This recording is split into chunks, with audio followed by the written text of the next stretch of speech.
So బాధ్యత ఇన్ని 5 కోట్ల మంది ప్రజల బాధ్యత తీసుకొని ఈరోజు తిట్లు తింటూ కూడా మీకోసం ఉన్నామంటే మీ జీవన స్థితిగతుల్లో మార్పు రావాలి. దానికోసం మేము త్రికరణ శుద్ధిగా పనిచేస్తాం అని తెలియజేయడం.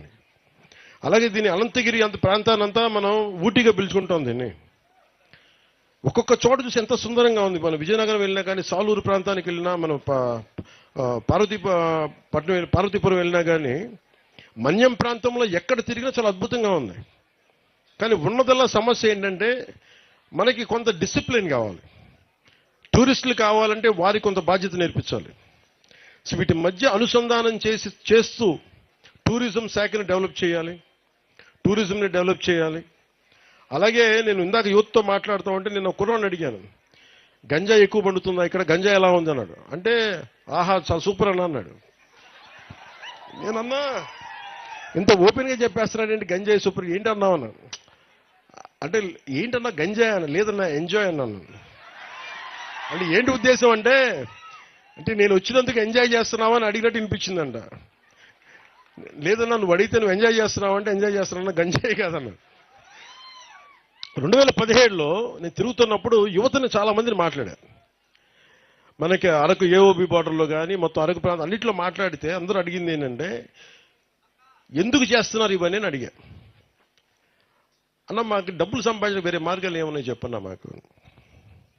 ఇది ఒక సామాజిక సమస్యగా చూడాలి. ఇప్పుడు మనం గ్రామ దేవతలకి మన నైవేద్యం పెడతాం. అదే పట్టణాల్లోనూ మైదాన ప్రాంతాల్లో ఏం చేస్తారు, గుడి ఉంటే పులిహోర చేసో చక్కెర పొంగల్ చేసో పెడతారు. ఇక్కడ మనం ఏం పెడతాం, కొర్రలతో పొంగల్ చేస్తాం. బియ్యం ఉన్న చోట మనం అన్నంతో పొంగల్ చేస్తాం. అలాగే ఇక్కడ ఆచార వ్యవహారాలు ఒక్కొక్క నేలకు ఒక్కొక్క సాంప్రదాయం ఉంటుంది. గిరిజన సాంప్రదాయాల్లో మనకి కళ్ళు పెట్టడం దగ్గర నుంచి మనకి తల్లులకి, గ్రామ దేవతలకి, అలాగే గంజాయి పెట్టడం కూడా, గంజాయి ఆకుని ఇవ్వడం కూడా అది ఒక సాంప్రదాయం.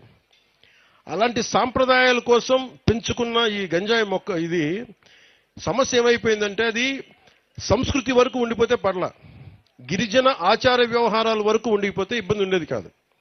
దాన్ని కమర్షియలైజ్ చేశారు, ఎక్స్పోర్ట్ చేశారు. ఎకరాల్లో వేలాది హెక్టార్లు పండించడం స్టార్ట్ అయిపోయేటప్పటికీ ఆంధ్రప్రదేశ్ ఈ రోజున గంజాయికి #1 క్యాపిటల్ అయిపోయింది.